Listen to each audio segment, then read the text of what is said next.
Ya estamos en la tercera lección de este año. Las epístolas de Pablo a los filipenses y a los colosenses son extraordinarias. Vamos a la lección número 3 para el 17 de enero del año 2026. Título de la lección: Vida y muerte. Y el propósito de esta lección es mostrar que mientras vivamos en esta tierra, infelizmente, pues el dolor, la tristeza, la aflicción es casi como una ley de la vida. Nada de eso existía antes de la entrada del pecado al mundo. Pero cuando el pecado entró, trajo el dolor, la muerte, la enfermedad y consecuentemente las aflicciones, las tristezas del ser humano. Entonces el propósito de la lección es mostrar que lo que importa no son las dificultades que vamos a encontrar en el camino. Lo que realmente importa es cómo vamos a reaccionar delante de esos problemas y dificultades que la vida presenta. Entonces vamos a la primera parte bajo el subtítulo de Cristo será glorificado. Y aquí veremos que lo que importa en la vida es lo que Cristo desea de mí y no lo que yo quiero. Porque Dios me ama. Yo tengo que tener seguridad de eso. Y que una de las primeras cosas que tú tienes que convencerte es que eres precioso a los ojos de Dios. Tú puedes tener defectos, como yo, como cualquier ser humano. El otro día me encontré con una persona que dice que en un momento de dolor maldijo a Dios, habló palabras feas. Y él piensa que eso Dios no le va a perdonar. Eso no es verdad. Cuando Dios perdona, olvida. Así que no importa si estuviste lejos de Dios, no importa lo que hiciste, lo que dijiste. Todo eso ya pasó. Dios te ama. Eres precioso a los ojos de Dios. Y si Dios te ama, pues quiere lo mejor, de lo mejor para ti. El problema es que vivimos en un mundo de dolor. Y el dolor va a tocar nuestra vida más tarde o más temprano. Estés bien con Dios o no, el dolor te va a tocar, porque para que el dolor no tocase tu vida tendrías que vivir en otro mundo, no en este planeta de pecado. No de tu pecado, de pecado. El pecado entró y el pecado tiene su historia. Va a llegar al fin, pero hasta ese día muchas veces vamos a enfrentar el dolor. Pero lo que realmente importa es cómo tú enfrentas las dificultades. Son como problemas que te van a destruir, o tú confías que la voluntad de Dios es soberana. Entonces vamos al texto bíblico, Filipenses 1, 19 y 20. Voy a leer el texto reflexionando en algunas partes. Dice así: porque sé que por vuestra oración y la suministración del Espíritu de Jesucristo, esto resultará en mi liberación. Voy a parar ahí. Piensa en las palabras de Pablo. Él escribe a los filipenses y les dice: yo creo que por la oración de ustedes y por la suministración del Espíritu Santo, esto resultará en mi liberación. Cuando Pablo escribió esto, estaba preso. Y él prácticamente aquí demuestra la certidumbre de que gracias a la oración de los filipenses y gracias a la suministración del Espíritu Santo, él sería liberado, saldría libre de la prisión para continuar cumpliendo su ministerio de predicar el Evangelio. Pero sigue leyendo: porque sé que por vuestra oración y la suministración del Espíritu de Jesucristo, esto resultará en mi liberación, conforme a mi anhelo y esperanza de que en nada seré avergonzado. Ahora vamos a meditar esta segunda parte. Por la oración de ustedes, por el poder del Espíritu Santo, yo creo que seré liberado. Yo saldré de la prisión. Este es mi anhelo, dice Pablo. Esto es lo que yo deseo. Esto es lo que yo quisiera. Claro, ¿qué preso no quisiera estar libre? Entonces, esto es lo que yo quisiera. Y por la oración de ustedes y el poder del Espíritu Santo, yo creo que esto va a ser una realidad. Pero sigue diciendo: pero tengo la esperanza de que en nada seré avergonzado, en nada. Ahí ya quiero que reflexiones, en nada. O sea, si soy liberado de la prisión, no seré avergonzado, será gloria a Dios. Pero si me quedo en la prisión, tampoco seré avergonzado. Interesante, pero sigo leyendo el texto para que entiendas mejor. Antes bien, con toda confianza, como siempre, ahora también será Cristo magnificado en mi cuerpo, o por vida o por muerte. Un resumen. Pablo les dice a los filipenses: hermanos, oren por mí, estoy preso, y yo sé que por la oración de ustedes y el poder del Espíritu Santo, yo voy a ser liberado. Esto es lo que yo deseo. Pero finalmente yo tengo la esperanza de que no seré avergonzado. Si me quedo o si salgo, no seré avergonzado. Y termina diciendo: Cristo será magnificado en todo en mi cuerpo, o por vida o por muerte. En resumen, lo que él está diciendo es: si las cosas salen como yo quiero, gloria a Dios. Pero si las cosas no salen como yo quiero, gloria también a Dios. En todo Cristo será magnificado. El problema es que nosotros somos seres humanos. Claro que Pablo también lo era, pero él cultivaba una experiencia personal de comunión con Cristo y llegó a este punto. Nosotros también podemos. Pero como estamos todavía en proceso de crecimiento, a veces somos egoístas en nuestros pedidos. Señor, quiero salir de la prisión, tú eres grande, tú eres poderoso. Hermanos, oren por mí, quiero salir de esta situación, de esta enfermedad, quiero pasar por esta dificultad. Y queremos que las cosas sean como nosotros queremos. Y si no son así, pensamos que Dios no ha respondido nuestra oración. Pero Pablo actúa de manera diferente. Él dice: yo quiero ser libre. Yo sé que por la oración de ustedes yo puedo ser libre. Pero y si no soy, quiero que Cristo sea glorificado. O con mi prisión o con mi liberación, pero que Cristo sea glorificado.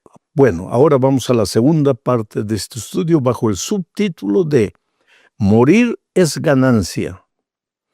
Y aquí veremos que en esta tierra sufrimos por el gran conflicto. Muchas veces, delante de eso, es mejor descansar en Cristo. Y te explico. Lo que el diablo más quiere es hacerte sufrir. ¿Sabes para qué? Para que maldigas a Dios. Entonces, cuando tú maldices a Dios en la hora del dolor, y aunque no lo maldigas, cuando tú dices: Dios me ha abandonado, yo no sé para qué oro tanto, yo no sé para qué, si Dios no me responde. Cuando tú piensas así, el diablo se ríe. El diablo da una carcajada y dice: porque él mira a Cristo y dice: ¿estás viendo? Tu hija, tú confías en él, mira lo que... Él no cree en ti. Entonces, ¿por qué el diablo te hace sufrir? Ya él lo he dicho muchas veces. El diablo no tiene nada contra ti. ¿Qué le has hecho tú al diablo? Pero como el diablo no puede derrotar a Jesucristo, se las agarra contigo para hacerte sufrir, para que maldigas a Dios y entonces que él piense que ha ganado. Entonces, vamos a leer Filipenses 1, versículos 21 y 22. Con esto que dije en mente, leamos. Porque para mí el vivir es Cristo y el morir es ganancia. Mas si el vivir en la carne resulta para mí en beneficio de la obra, no sé entonces qué escoger. Vamos a ver el raciocinio de Pablo. Él dice así: para mí el vivir es Cristo. Yo vivo para Cristo, yo vivo para predicar su evangelio, para cumplir la misión. Pero si muero, eso es ganancia. ¿Y por qué? Porque dejo de sufrir.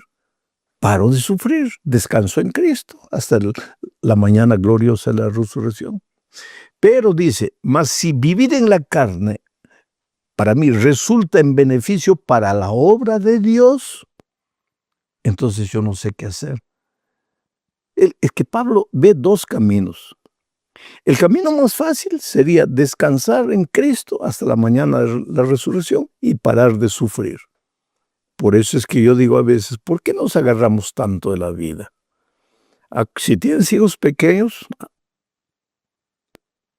vive con prudencia, con sabiduría, con sensatez, porque tienes que cuidar de tus hijos.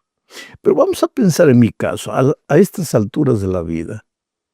¿Para qué quiero continuar viviendo más? Entonces, si viene el dolor, viene el sufrimiento, pues que Dios me deje descansar hasta la mañana de la resurrección. Pero Pablo dice, sí, yo también quisiera, pero, dice él, si estar vivo es para el bien de la obra, pues ahí ya me quedo indeciso, dice él, porque egoístamente, humanamente, preferiría descansar. Pero si es para que la obra continúe progresando, entonces yo me quedo indeciso, porque el continuar sirviendo a Dios implica dolor, sufrimiento, las dificultades propias de esta vida. Pero ¿qué nivel de espiritualidad había alcanzado Pablo en su comunión diaria con Jesucristo? Ahora, tú también puedes hacer eso si cada día estudias la palabra de Dios, buscas al Señor en oración, buscas a otra persona para evangelizarla. Estarás creciendo en Cristo y delante del dolor no te vas a desesperar, creer que ya no hay solución, que está todo perdido, porque para los que creen en Jesús nada está perdido. Vamos a la tercera parte del estudio. Tener confianza. Sabes, lo que Dios permite en tu vida es lo mejor, aunque no lo entiendas. Es lo mejor. Vamos a leer Filipenses 1, 23 y 24. Dice así: porque de ambas cosas estoy puesto en estrecho, teniendo deseo de partir y estar con Cristo, lo cual es muchísimo mejor, pero quedar en la carne es más necesario por causa de vosotros. El dilema que vimos en la parte anterior vuelve a repetirse aquí. Solo que aquí a veces este texto le crea confusión a algunos, porque dice así: porque de ambas cosas estoy puesto en estrecho, teniendo deseo de partir y estar con Cristo. Cuando Pablo dice teniendo deseo de partir, quiere decir teniendo deseo de descansar, de dormir en Cristo. Teniendo el deseo de partir y estar con Cristo. Entonces, como Pablo dice, tengo el deseo de morir y estar con Cristo, muchos usan este texto para decir, estás viendo, cuando la persona muere, si fue buena, se va a Dios. Pero Pablo no está diciendo eso. Lo que Pablo está diciendo es, delante de todo el dolor y el sufrimiento de este mundo, yo quisiera partir, yo quisiera dormir, partir de esta tierra, pasar a la inconsciencia. Y voy a estar con Cristo, pero como Él ya ha dicho en otras oportunidades, no va a estar con Cristo inmediatamente, va a estar con Cristo cuando el Señor Jesucristo vuelva. Él ya lo ha explicado, pero este no es el tema de hoy, solo para referencia. Cuando la persona muere, descansa, y cuando Cristo vuelve, resucita y estará con Cristo por toda la eternidad. Entonces el dilema de Pablo una vez más es, yo quisiera partir, descansar, y cuando Cristo vuelve a estar con Cristo, pero cuando los veo a ustedes y veo que puedo ayudarlos a crecer espiritualmente con mi predicación, con mi enseñanza, entonces ya no sé qué hacer, estoy indeciso. Qué linda indecisión. Vivir, pero no para pasear, para disfrutar de la vida, sino para servir a la iglesia, para ayudar a los hermanos a crecer espiritualmente. Vamos a la cuarta parte de este estudio bajo el subtítulo de Permanezcan unidos. El tema de la unidad es clave en la epístola a los Filipenses. Inclusive la próxima lección, la próxima semana, el tema es la unidad en Cristo. Pero vamos a leer lo que dice Filipenses 1:27. Solamente que os comportéis como es digno del Evangelio de Cristo. Ahora, ¿cómo es comportarse como es digno del Evangelio de Cristo? Eso tiene que ver con ropa, tiene que ver con música, tiene que ver con comida, tiene que ver ¿con qué? Yo creo que todas estas cosas son importantes en la vida de un cristiano. El cristiano que ama al Señor Jesús tiene que tener un cuerpo, templo del Espíritu Santo, que sirva a Dios. Entonces tiene que alimentarse de manera sana. Tiene que vestir este cuerpo como si fuera el cuerpo de Cristo. Tiene que divertirse de manera sana, que se edifique espiritualmente. Todo eso es normal. El cristiano debe ser ordenado en todo lo que hace. Pero mi pregunta es, dice Pablo, solamente que os comportéis como es digno del Evangelio. ¿Qué cosa es comportarse como es digno del Evangelio? Él explica, dice, para que sea que yo vaya a veros o que esté ausente, oiga de vosotros que estáis firmes en un mismo espíritu, combatiendo unánimes por la fe del Evangelio. Para Pablo, en este texto, vivir como es digno del Evangelio es, en la iglesia, los hermanos, permanecer unidos. ¿Unidos para qué? Para enfrentar al enemigo. Unidos para combatir al enemigo. Pablo no quiere ver una iglesia combatiendo a los hermanos entre sí. Quiere verlos combatiendo contra el pecado, pero juntos, unidos, en un mismo sentimiento. Eso es para Pablo vivir como es digno del Evangelio. Ahora, podría haber una iglesia por ahí donde los hermanos están más preocupados que la comida, que la ropa, que esto, que aquello, que lo otro. Pero están peleando en la iglesia, discutiéndose, discutiendo uno con el otro, mirándose mal uno con el otro, sin hablar uno con el otro. Pablo dice, pues eso no es vivir como es digno del Evangelio. Estás más preocupado en las cosas periféricas de la vida cristiana que en la esencia de la vida cristiana, que es el amor. Bueno, llegamos ahora a la última parte de este estudio bajo el subtítulo de Unidos y sin temor. Y aquí veremos, queridos, que nadie es loco para buscar el dolor, el sufrimiento, la tribulación. Pero si viene, hay que enfrentarla en el nombre de Dios. Vuelvo a repetir, nadie es loco para buscar el dolor, la muerte. Mira, existen los famosos deportes radicales. Y yo veo a muchas personas que no sé qué tienen en el corazón. Quiero practicar un deporte radical. Todo deporte radical implica peligro. Y si eres un hombre joven que te gustan los deportes radicales, pero tienes una esposa, tienes niños, ¿por qué vas a colocar en riesgo tu vida? ¿Para qué vas a buscar la tribulación? ¿Para qué vas a buscar el dolor? Sé prudente, sé sensato. Pero pastor, yo soy atlético, me gusta. Pues que no se puede vivir en esta vida llevado por los gustos. ¿Para qué está la sabiduría, la prudencia, la sensatez?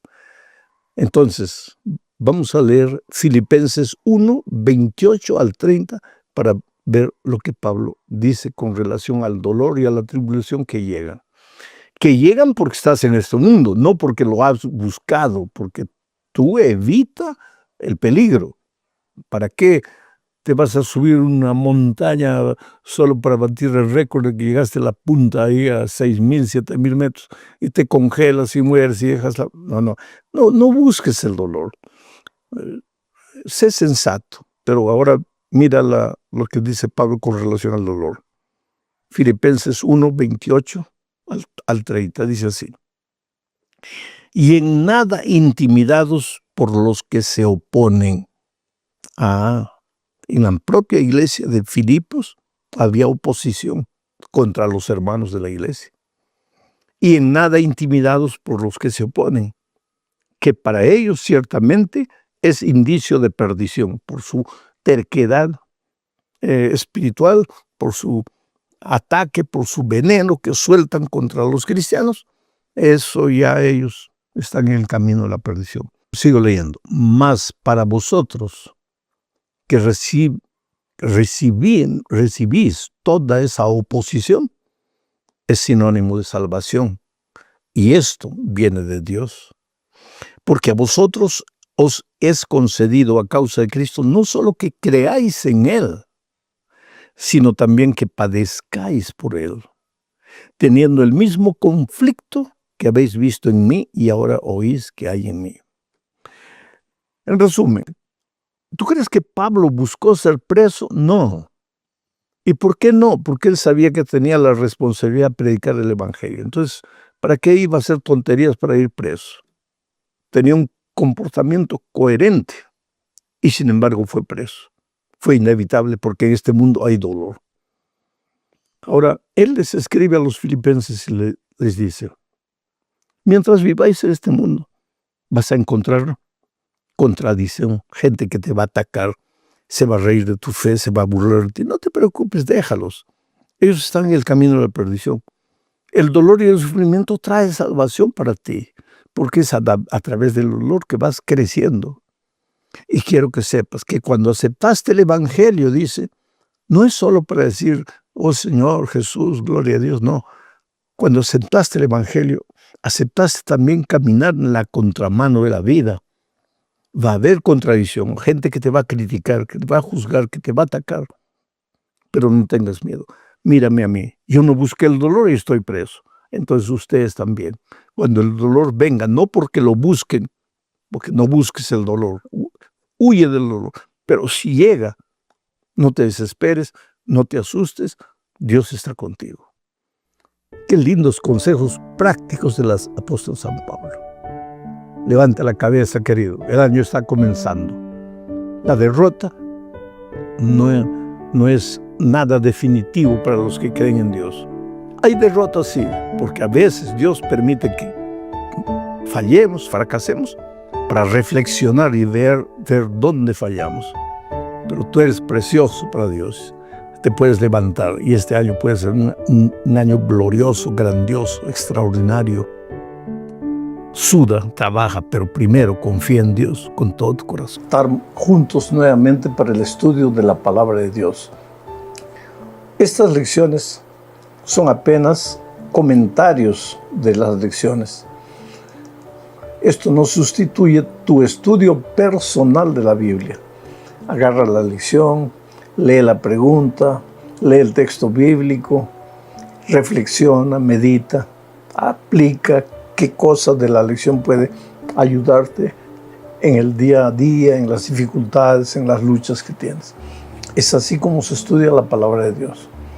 Bueno, vamos a la lección número 4 para el 25 de octubre del año 2025. El título de la lección es El conflicto detrás de todos los conflictos. Y el propósito de la lección es mostrar que por detrás de todas las guerras de Israel para conquistar Canaán, la tierra prometida, podemos encontrar el grande conflicto espiritual entre Cristo y Satanás. Esta es una realidad de la vida. Nosotros muchas veces no nos damos cuenta que por detrás de un accidente, por detrás de una caída personal nuestra, por detrás de un fracaso financiero, por detrás de cualquier dificultad, hay un conflicto, hay una lucha que nuestros ojos físicos no detectan, pero es la lucha entre el bien y el mal, entre Cristo y el enemigo de Jesús. Entonces, en esta lección vamos a ver algunos aspectos que nos van a mostrar cómo detrás de todas aquellas batallas, porque cuando leemos el libro de Josué y vemos cómo el pueblo de Israel iba avanzando, conquistando la tierra, a veces pensamos que no era justo desde el punto de vista humano que un pueblo expulsase al otro, se apoderase de la tierra. Eso está bien para gente sin Dios, pero era Dios el que dirigía estas batallas. Entonces, ¿cómo podemos entender eso? Pues cuando tenemos en mente el gran conflicto entre Cristo y Satanás, muchas de nuestras dudas desaparecen. Entonces vamos al primer subtítulo de la lección, titulado El comandante de los ejércitos del Señor. Las batallas de Josué, mi querido, fueron un símbolo de la gran batalla entre Cristo y Satanás. Leo un texto para extraer algunas ideas que tienen que ver con lo que estoy diciendo. Josué capítulo 5, versículos 13, 14 y 15. Dice así: Estando Josué cerca de Jericó, alzó sus ojos y vio Esta parece una simple expresión. Estando Josué cerca de Jericó, alzó sus ojos y vio. Pero ojalá que nosotros permanentemente alzásemos los ojos, levantásemos la mirada. No hemos nacido para vivir mirando solo las cosas de este mundo. En algún momento tenemos que levantar los ojos y ver las cosas grandes que Dios está dispuesto a hacer en nuestra vida. Sigo leyendo el texto. Dice, estando Josué cerca de Jericó, alzó sus ojos y vio a un varón que estaba delante de él, el cual tenía una espada desenvainada en su mano. Evidentemente era un soldado. Y Josué, yendo hacia él, le dijo, ¿eres de los nuestros o de nuestros enemigos? Él respondió, no, mas como príncipe del ejército de Jehová he venido ahora. Entonces Josué, postrándose sobre su rostro en tierra, le adoró y le dijo, ¿qué dice mi señor a su siervo? Y el príncipe del ejército de Jehová respondió a Josué, quita el calzado de tus pies, porque el lugar donde estás es santo. Y Josué así lo hizo. Hay varios pensamientos que necesitamos destacar de este texto. El primero es que tenemos que levantar los ojos. Lo que vemos no es todo lo que en realidad es. Por tras de la cortina hay una batalla que tuvo inicio en el cielo y que se trasladó a esta tierra. Eso vamos a ver en la segunda parte. Ahora, cuando Israel iba a entrar conquistando la tierra prometida, Josué levantó los ojos y vio, ¿qué es lo que vio? A un varón con una espada en la mano. Entonces Josué preguntó, ¿tú eres un soldado de los nuestros o de los enemigos? Y el varón que estaba con la espada en la mano le dijo, no, yo no soy un guerrero cualquiera, yo soy un príncipe del ejército de Jehová. No era un soldado literal. A pesar que las batallas de Israel iban a ser literales, había una guerra espiritual que también estaba siguiendo su curso en esa conquista de Canaán. Inmediatamente Josué reconoció que este era un enviado de Dios y se arrodilló y adoró. Evidentemente este era Jesucristo, el príncipe de los príncipes, el príncipe de los ejércitos de Jehová. Josué reconoció eso, por eso se postró, por eso adoró. Si fuera un simple ángel, no se hubiera arrodillado como lo hizo. Y entonces aquel guerrero celestial le dijo exactamente lo que le había dicho a Moisés en la zarza ardiendo. Quita tus zapatos, porque este lugar es santo. Este lugar es santo. ¿Por qué? Porque allí estaba la presencia del propio Dios en la persona del Señor Jesucristo. ¿Y qué tenía que ver el Señor Jesucristo en las conquistas de los pueblos que habitaban la tierra de Canaán? Pues eso es lo que vamos a ver en este estudio. Pero ahora vamos a ver cuándo empezó ese conflicto espiritual entre Cristo y Satanás. Esto nos lleva a la segunda parte de la lección bajo el subtítulo de Guerra en el cielo. Y para entender esto, tenemos que leer Apocalipsis 12, 7 al 9, que dice: Después hubo una gran batalla en el cielo. Miguel, que es Cristo, y sus ángeles luchaban contra el dragón. Y luchaban el dragón y sus ángeles, pero no prevalecieron, ni se halló ya lugar para ellos en el cielo. Y fue lanzado fuera el gran dragón, la serpiente antigua que se llama Diablo y Satanás, el cual engaña al mundo entero. Fue arrojado a la tierra y sus ángeles fueron arrojados con él. Quiere decir, queridos, esta batalla en el cielo No fue una batalla como la de Israel para conquistar Canaán.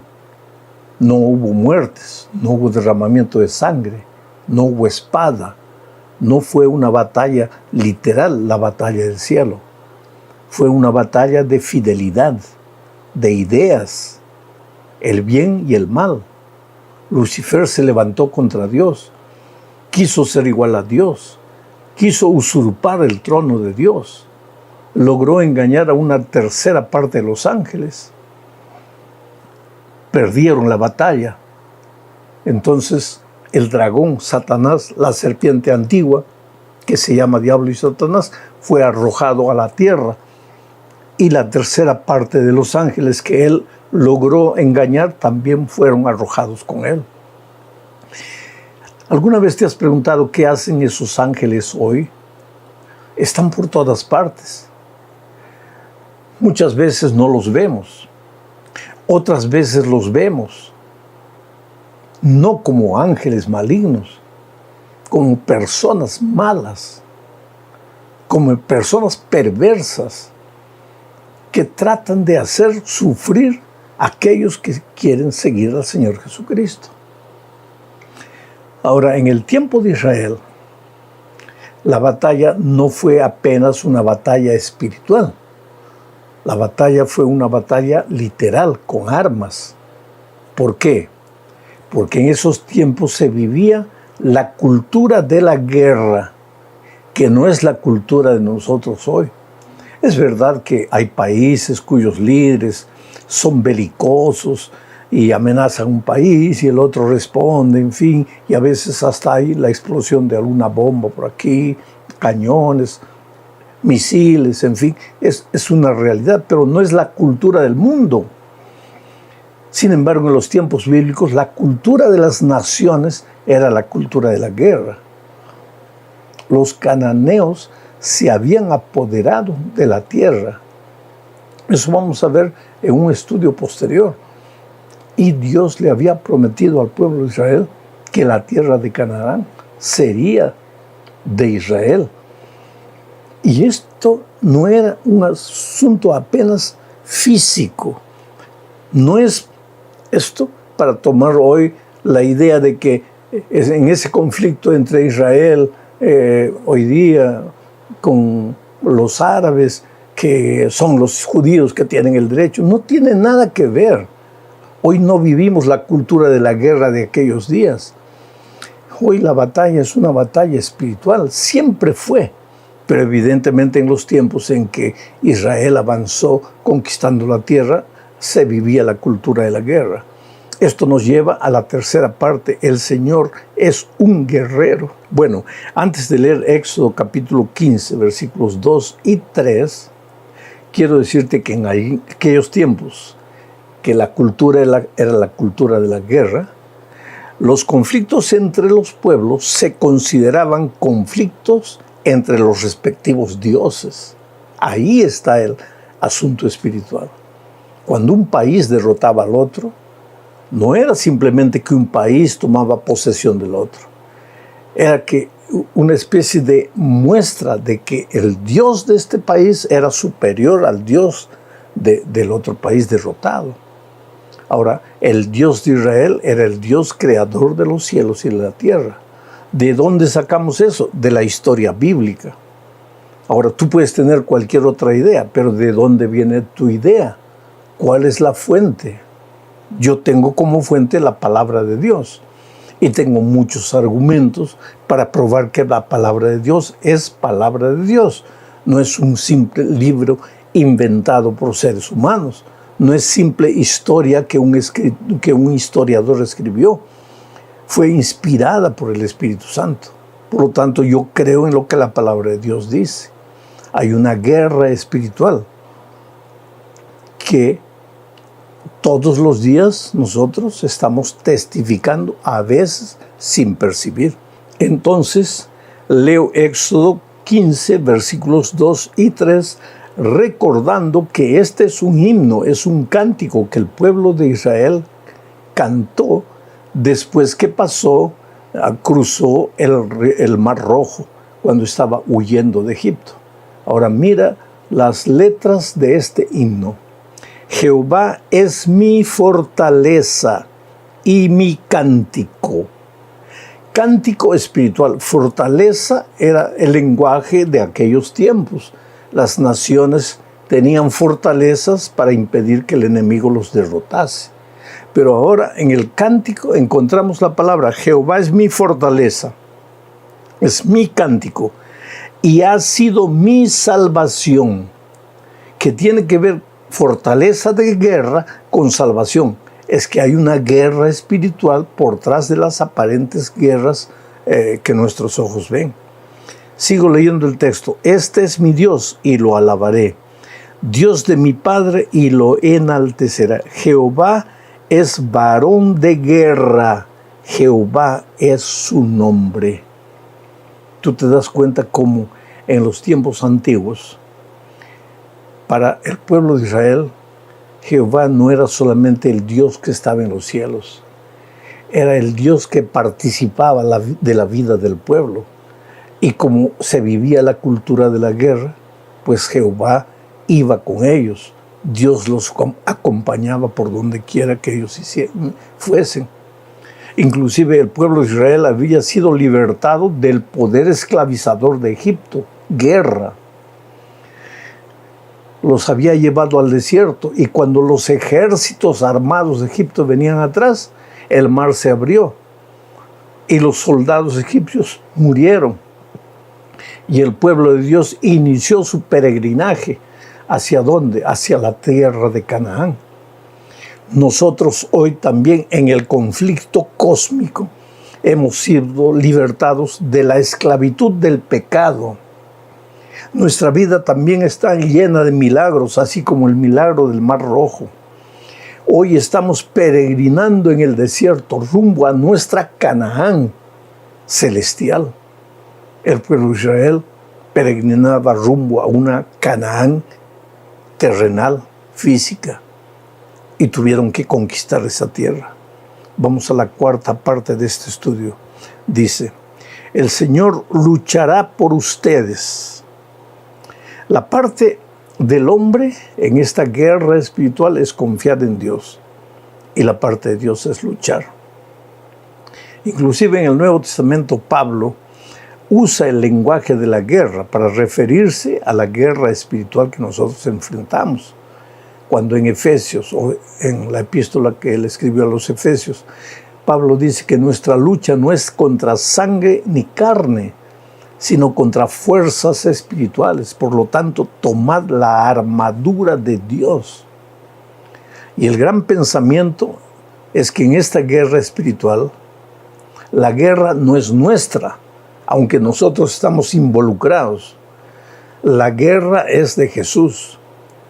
Él va a luchar por nosotros.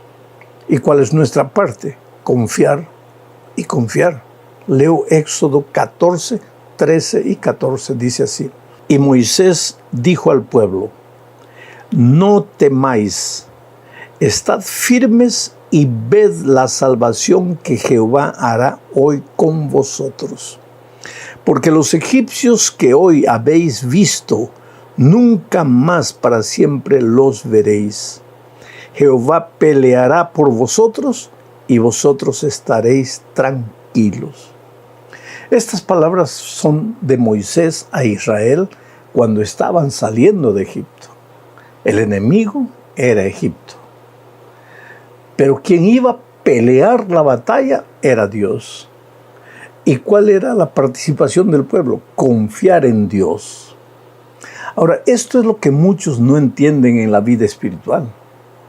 Nuestra guerra no es contra el diablo en realidad.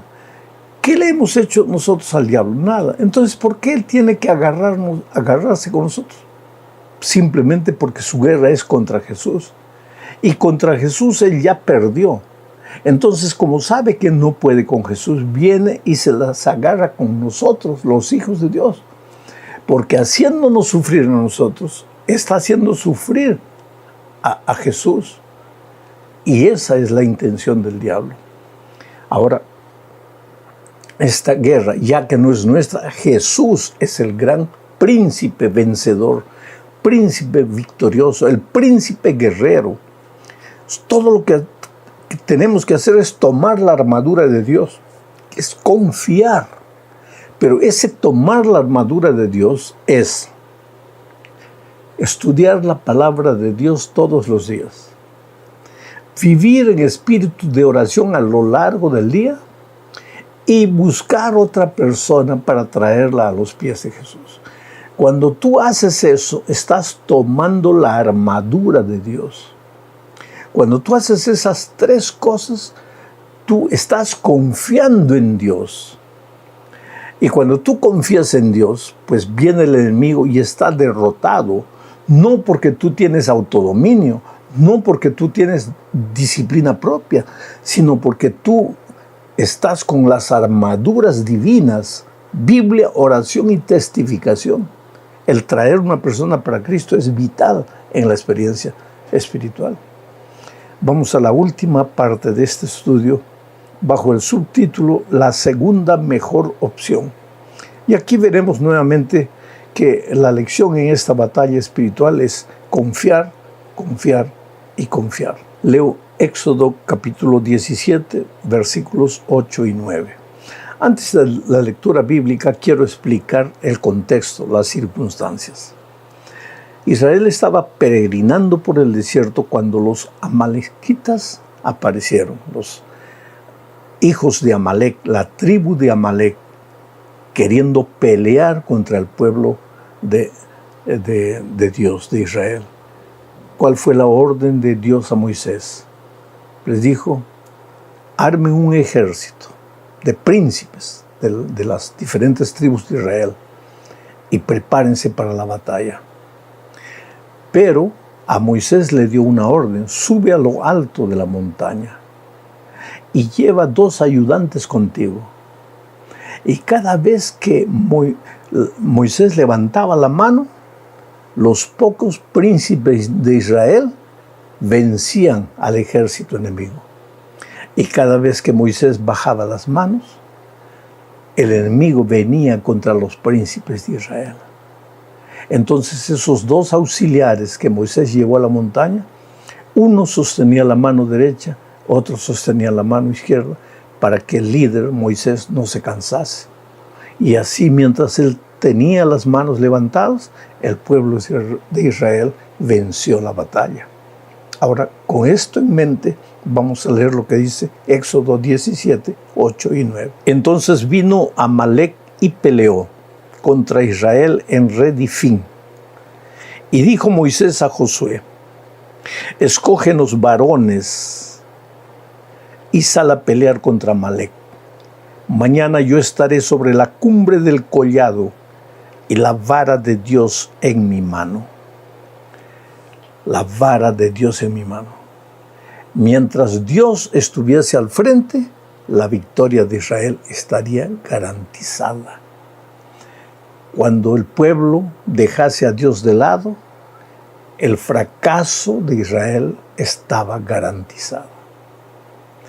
En resumen, la lección de hoy nos enseña una cosa, que las batallas de Israel contra los cananeos fueron literales.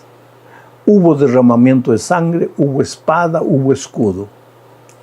Pero esas batallas eran un símbolo de la guerra espiritual entre Cristo y Satanás.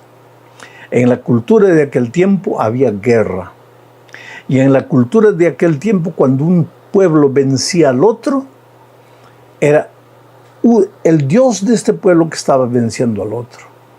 Y cuando Israel fue conquistando Canaán bajo el liderazgo de Jehová de los ejércitos, era Jehová de los ejércitos a los ojos de todo el mundo el que era enaltecido y era declarado victorioso.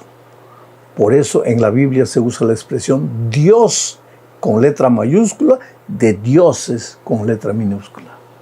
La gran lección para nosotros es, hoy nosotros estamos en una batalla espiritual contra Satanás y sus ángeles. La única manera de salir victoriosos es confiar en Dios, pero ese confiar en Dios es vestir la armadura de Dios.